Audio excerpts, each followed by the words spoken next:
अपनी बात शुरू की, वहीं से मैं भी अपनी बात को शुरू करूंगा।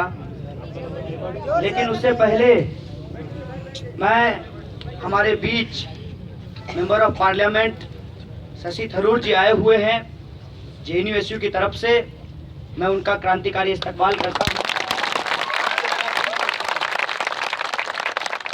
दोस्तों, सनी ने कहा कि इस देश में फासिज्म आ चुका है।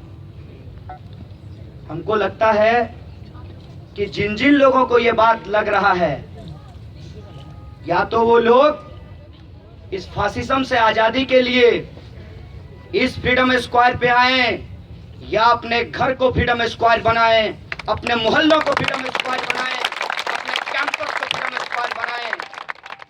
और ये फ्रीडम स्क्वायर मैं स्पष्ट कर देना चाहता हूं, संघियों के हाथ में एक ब्रश है और वो ब्रश एक ही शब्द लिखता है, एंटी नेशनल। क्योंकि उस ब्रश ने कभी कुछ नेशनल नहीं लिखा है, इसीलिए उससे एंटी नेशनल। उनको ये कह देना चाहता हूं कि मैं जब यहां खड़ा होकर शशि थरूर जी को धन्यवाद दे रहा हूं, जेएनयू की तरफ से उनका स्वागत कर रहा हूं, तो अपने संघीय स्टाइल में ये मत कहना कि ये कांग्रेस में जाने वाला है।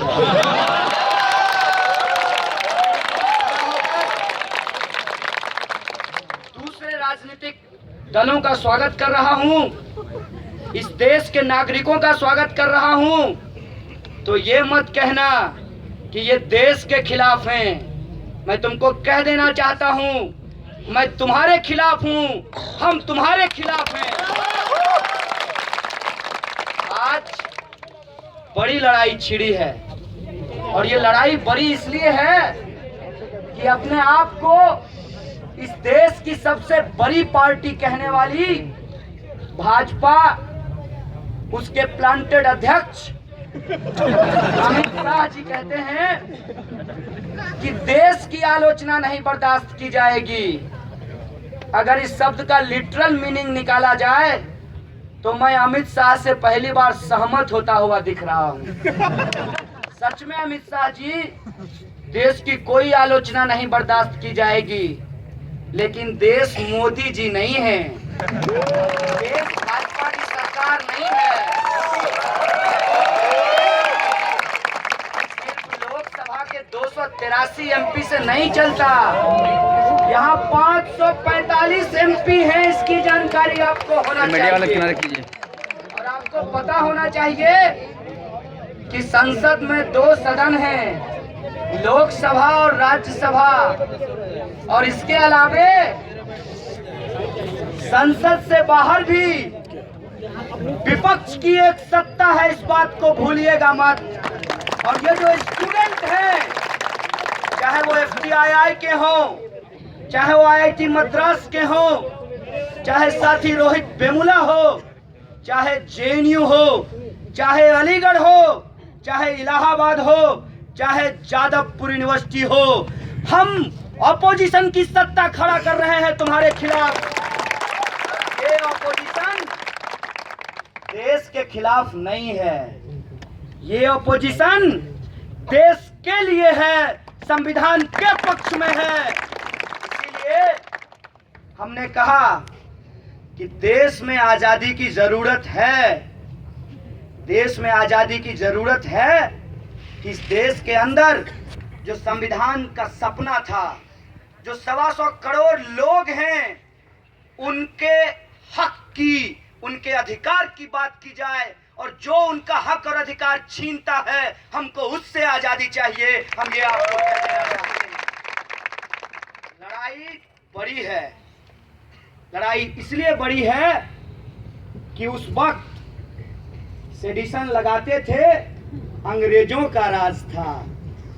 इस वक्त सेडिशन लगाते हैं, भाजपा का राज है। और एक कनेक्शन है इसमें, कनेक्शन ये है कि तिरंगा झंडा है हमारे पास, 3 रंग है उसका, और उसके ऊपर जो केसरिया की पट्टी है उससे ये तीनों रंग को ढक देना चाहते हैं। ये ढक देना चाहते हैं किसानों की आत्महत्या के सवाल को, हमारे देश की हरियाली को और हमको जीवन देने वाले किसानों के हक और अधिकार को। ये ढक देना चाहते हैं तानाशाही के खिलाफ, तानाशाही के लिए लड़ने वाले लोग जो शांति की अपील करते हैं, उनकी अपील को, हमारे सफेद रंग को। ये ढक देना चाहते हैं अपने उस झंडे के प्रतीक से हमारे चक्र को, जो बौद्ध धर्म से आया है, जिसको बाबा साहब भीमराव अंबेडकर ने अपनाया है, तो उसको ढक देना चाहते हैं। इसीलिए ये कहते हैं कि जेएनयू में नारेबाजी हुई, गलत हुआ। हम भी कहते हैं कि जेएनयू में अगर देश के खिलाफ कोई नारा लगाया जाएगा, सबसे पहले जेएनयू के लोग उठ करके खड़े हो जाएंगे और उनको देशभक्ति का प्रमाण पत्र नहीं चाहिए आरएसएस और बीजेपी से। मसला नारे का नहीं है, मसला इससे ज्यादा बड़ा है।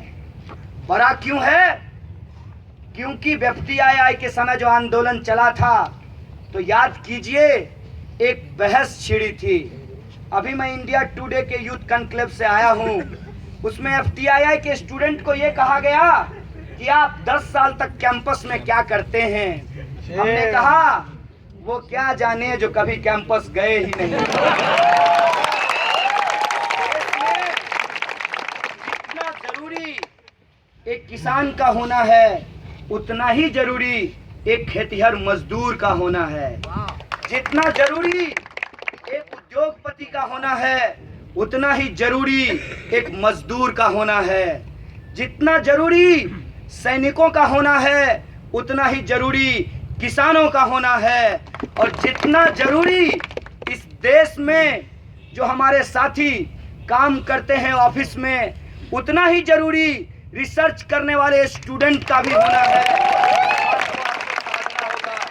क्योंकि अगर सोचेंगे नहीं तो बोलेंगे नहीं, और आज पूरी लड़ाई सोचने और बोलने की है।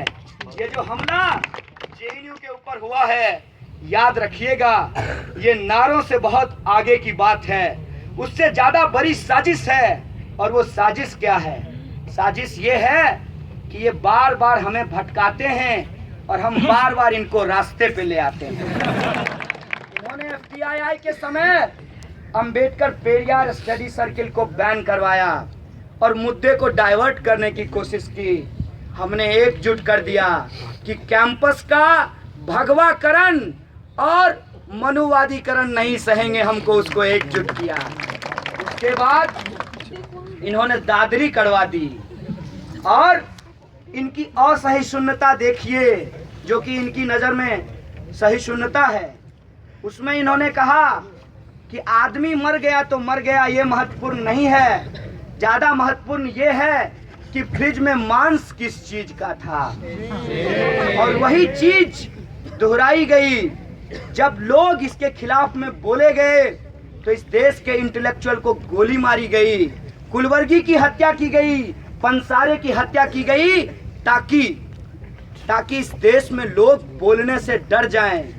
मजेदार चीज देखिए, इतना डराने के बाद इन्होंने हमारा वजीफा छीन लिया और इनको लगा कि जनता डरी हुई है, कुछ बोलेगी नहीं।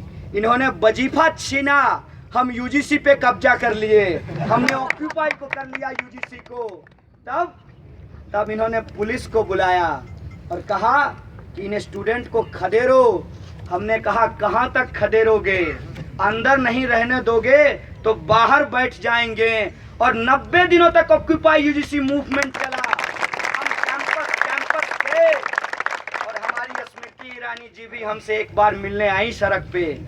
काफी जमावड़ा था कैमरा का, और उन्होंने कहा, ऑन कैमरा कहा, कोई वो ओरिजिनल वीडियो चला दे, हम डॉक्टर की बात नहीं कर रहे हैं। ऑन कैमरा उन्होंने कहा कि हम आपका वजीफा बंद नहीं करेंगे और दिसंबर तक रिव्यू कमेटी की रिपोर्ट आ जाएगी। मेरे ख्याल से दिसंबर बीत गया है, ये मार्च का महीना है, रिव्यू कमेटी की रिपोर्ट नहीं आई। तब इन्होंने क्या किया? इनको लगा कि एक जेएनयू होता तो निपट लेते, क्योंकि इन्होंने अपने वाइस चांसलर बिठाए, अपने रजिस्ट्रार बिठाए, और इनके जो पुराने हाफ पेंट धारी थे उनको कमेटी का मेंबर बनवाया।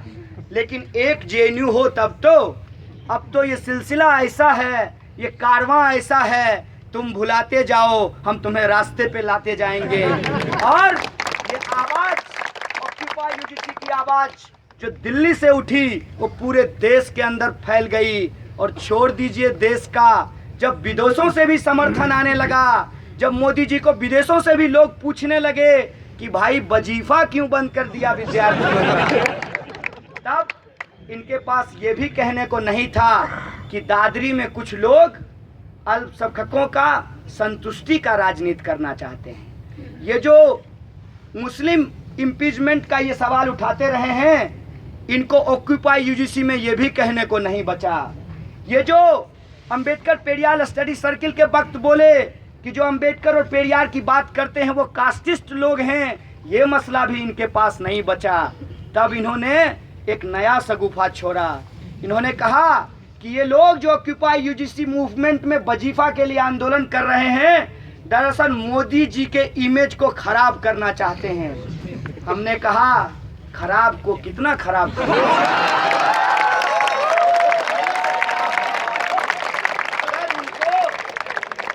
बनाना होता तो इस देश की जनता ने भरोसा करके एब्सोल्यूट मेजोरिटी दे दिया उनको, 283 दे दी, फिर भी उनका जो वादा था वो पूरा नहीं हुआ।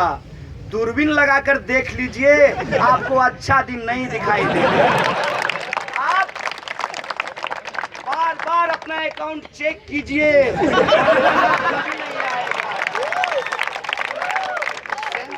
उछल जाएगा और बाजार में आपका दिल बैठ जाएगा। जब दाल आप 200 रुपए किलो खरीदेंगे, तो ये जो इनके वादे थे हम भी देखना चाहते थे, बुलेट ट्रेन देखने में लगता कैसा। ये सारे सवाल गायब हो गए। कहा कि हमारा पहला धर्म है इस देश की रक्षा करना। इस देश की रक्षा करना चाहते हैं मोदी जी एंड कंपनी, तो आप ऐसा कीजिए, इस देश के 125 करोड़ लोगों का जो एस्पिरेशन है, इस देश के विद्यार्थियों का जो सवाल है, किसानों और मजदूरों का जो सवाल है, महिलाओं, दलितों, आदिवासियों और अल्पसंख्यकों का जो सवाल है, उसको एड्रेस कीजिए। हम आपको अपना प्रधानमंत्री मानने को तैयार हैं, आप अपने मुद्दे पे आ जाइए। तब इन्होंने कहा कि ये लोग बिला वजह राजनीति करते हैं। हमने कहा हमको कोई शौक नहीं है। इससे पहले भी शशि थरूर जी जेएनयू आए हैं। मेरा मानना है कि आप में से बहुत सारे लोग इस मीटिंग में नहीं आए होंगे, लेकिन आज आप यहाँ आए हैं। इसका क्या वजह है? इसकी वजह यह है कि हम किसी राजनीति के खिलाफ कोई राजनीति खड़ा नहीं करने आए हैं। दरअसल जो नकली राष्ट्रवाद है उसके पक्ष में, जो नकली देशभक्ति है उसके पक्ष में संवैधानिक राष्ट्रवाद को बचाने आए हैं, संवैधानिक देशभक्ति को बचाने आए हैं। ये सवाल आज हमारे सामने है, और इस सवाल को जब आप उठाएंगे तब आपको मिलेगा क्या? तब आपको रोहित की मौत मारी जाएगी। लेकिन अच्छा हुआ, सलाम करते हैं रोहित को कि तुमने अपना जान देकर कितने रोहितों की जान बचाई है। तुम्हारी लड़ाई अधूरी नहीं है साथी, ये लड़ाई लड़ी जाएगी। और जो लड़ाई तुमने शुरू की है उस लड़ाई के प्रति हमारा कमिटमेंट है। किसका सरकार गिरेगा और किसका सरकार बनेगा, इससे हमको कोई लेना देना नहीं है। हमको अपना सरकार बनाना है, हमको लोकतंत्र बचाना है, हमको देश का संविधान बचाना है। और हमारी सरकार संसद में नहीं बनेगी, हमारी सरकार विधानसभाओं में नहीं बनेगी, हमारी सरकार इस देश के छात्र आंदोलन में बनेगा, इस देश के नौजवानों के हक और अधिकार में बनेगा। और एक नई चाल चली गई है जेएनयू में। एक दलित विद्यार्थी को यहाँ पर जय भीम लिखने के चलते एडमिनिस्ट्रेशन से नोटिस आया है। आपने इस एड ब्लॉक की दीवार पे कुछ लिखा है, आपने भी कुछ लिख रखा है। जेएनयू प्रशासन, प्रशासन का मतलब समझते हैं? प्रशासन का काम काज नियम कानून से होता है, मैडम जी के कॉल से नहीं होता है। आप प्रशासन का काम ठीक से कीजिए। हमें दीवारों पे जय भीम लिखने की जरूरत नहीं है, हम जय भीम का सपना अपने विचारों में लेकर चलते हैं। अगर हम आज दीवारों पे क्लेम कर रहे हैं तो हमारे पेन को समझिए, हमारे दर्द को समझिए, और इसे महज खोखली राजनीति बताकर हमारे आक्रोश को नजरअंदाज मत कीजिए। इस बात से मैं आपको आगाह कर देना चाहता हूं। आपने जो काम रोहित के साथ किया, वो काम हम उस लड़के के साथ नहीं होने देंगे जो जेएनयू के दीवारों पे जय भीम लिखा है। ये हमारी लड़ाई है। और एक मैडम जी ने, उन्होंने कहा कि इस देश में दलित और मुसलमान देशद्रोही हैं। किसी ने कहा कि सरकारी स्कूल में पढ़ने वाले लोग नक्सली हैं। मैं उनको कह देना चाहता हूं कि सच में हम तुम्हारे देश के सपने में कहीं नहीं आते, सच में हम तुम्हारे उस परिभाषा में नहीं आते जिस परिभाषा को तुम नागपुर में गढ़ रहे हो। अगर हम झंडे की बात करते हैं तो वो महज हमारे लिए रंग नहीं है। अगर हम संविधान की बात करते हैं तो हमारे लिए महज शब्द नहीं है। और जब हम लोकतंत्र की बात करते हैं तो वो हमारे लिए महज भीड़ तंत्र नहीं है। इसका मतलब समझिए। उस झंडे का एसेंस है हमारे लिए, उस संविधान का एसेंस है हमारे लिए, और उस लोकतंत्र का एसेंस है हमारे लिए। इसीलिए तुम हमें कहीं भी ले जाओ, उत्तर प्रदेश के चुनाव में मुद्दा नारा नहीं रहेगा, मुद्दा रोटी कपड़ा और मकान रहेगा। और तुमसे ये पूछा जाएगा, मंदिर के नाम पे चंदा करके चुनाव का जो कैंपेन चलाए हैं साहब, एक एक ईंट का हिसाब लिया जाएगा। क्योंकि मंदिर तो तुम्हें बनाना नहीं, तुमको एक ही चीज करना आता है, लोगों को बेवकूफ बनाना। लेकिन कितनी बार सारा सच सामने आ चुका है। गुजरात मॉडल की हवा निकल चुकी है और वंदे मातरम कहने वाले वंदे व्यापम का जय घोष कर रहे हैं। मध्य प्रदेश में शिवराज जी के ऊपर एक रिपोर्ट आई है, पढ़ लीजिएगा आप लोग। बड़ा 2G 3G जीजा जी किए थे।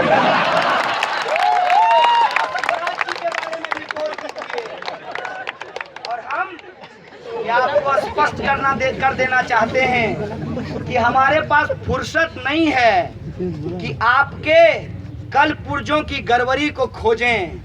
हमारे पास इस बात का फुर्सत है कि हमारे संविधान के कल पुर्जे में कोई गड़बड़ी नहीं आनी पाएगी। और आप मुद्दा कितना भी छेड़ दें, राष्ट्रवाद बनाम राष्ट्रद्रोही, लेकिन हम आपको मुद्दे पे ले आएंगे। और मुद्दा यही है कि इस देश में चुनाव अगर राष्ट्रवाद पे लड़ा जाएगा, इस देश में चुनाव अगर देशभक्ति के नाम पे लड़ा जाएगा, तो वो देशभक्ति मोदी भक्ति नहीं होगी, वो देशभक्ति आरएसएस भक्ति नहीं होगी, वो देशभक्ति किसी एक विचारधारा की भक्ति नहीं होगी। अगर इस देश में राष्ट्रवाद का बात होगा तो उसमें 125 करोड़ लोगों की बात होगी। उसमें हिंदू से लेकर मुस्लिम तक, मुस्लिम से लेकर बौद्ध तक, बौद्ध से लेकर क्रिश्चियन तक, क्रिश्चियन से लेकर सिखों तक, सिखों से लेकर जैनों तक, जैनों से लेकर पारसियों तक, और इन सब से आगे बढ़कर जो किसी को नहीं मानता उन तक ये पहुंचेगी।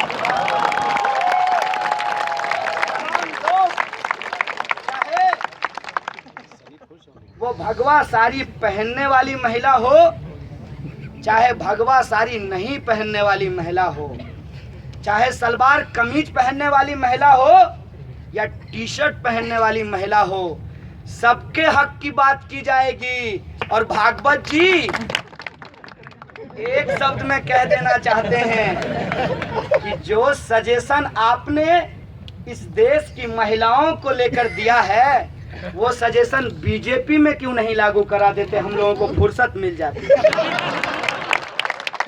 टीवी पे इंटरटेनमेंट करते, धारावाहिक देखते, आजकल लोकसभा चैनल की भी यही हालत बना दिया है।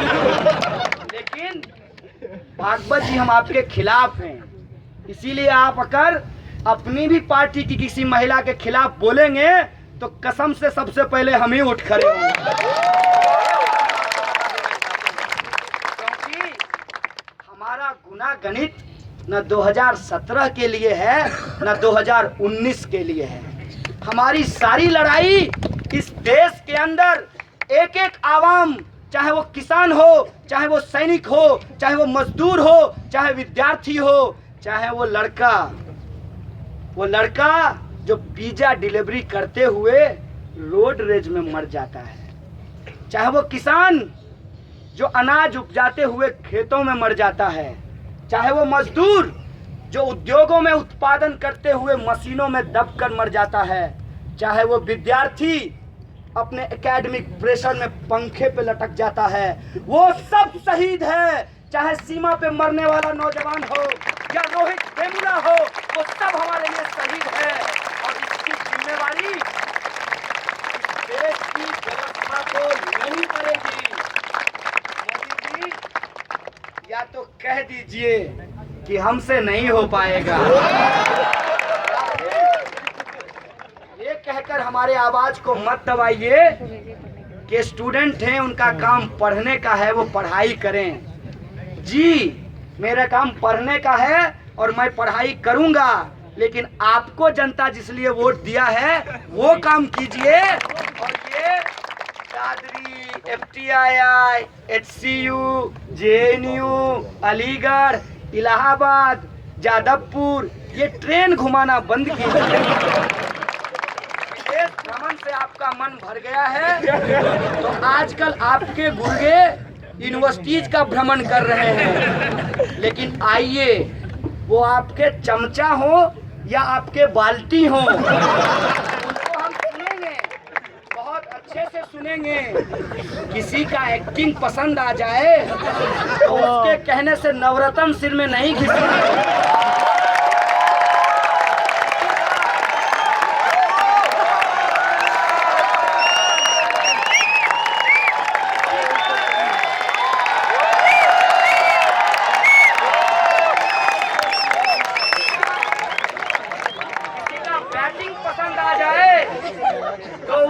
कहने से अपना सीक्रेट ऑफ एनर्जी हम नहीं बदलने वाले हैं। ये देश बेचना बंद कीजिए और जो देश के पक्ष में लड़ने वाले लोग हैं उनको देशद्रोही कह के बदनाम करना बंद कीजिए, क्योंकि जितना PR एजेंसी आप मेरे ऊपर खर्च कर रहे हैं, पाई पाई का हिसाब आपसे जनता लेगी, 2017 में भी और 2019 में भी। क्योंकि मेरी लड़ाई किसी को सत्ता में लाने या हटाने की नहीं, याद रखिएगा, इस देश में संविधान को बचाने की लड़ाई है। इन्हीं शब्दों के साथ एक बार फिर से माननीय MP जी को शुक्रिया अदा करते हुए और इनकी पूरी पार्टी को, राहुल गांधी को भी जो यहाँ आए और हमारे पक्ष में खड़ा हुए, उनका अपना एक राजनीतिक एजेंडा होगा, लेकिन इस देश का इतिहास हमको पता है कि अंग्रेजों के खिलाफ अंबेडकर भी थे, गांधी भी थे, विवेकानंद भी थे, अंग्रेजों के खिलाफ पटेल भी थे, अंग्रेजों के खिलाफ कम्युनिस्ट भी थे, सोशलिस्ट भी थे, तमाम लोग अंग्रेजों के खिलाफ थे। और आज अंग्रेजों के चेले चपाटे सत्ता में बैठे हैं, इसीलिए सब लोग फिर से खिलाफ हो गए हैं।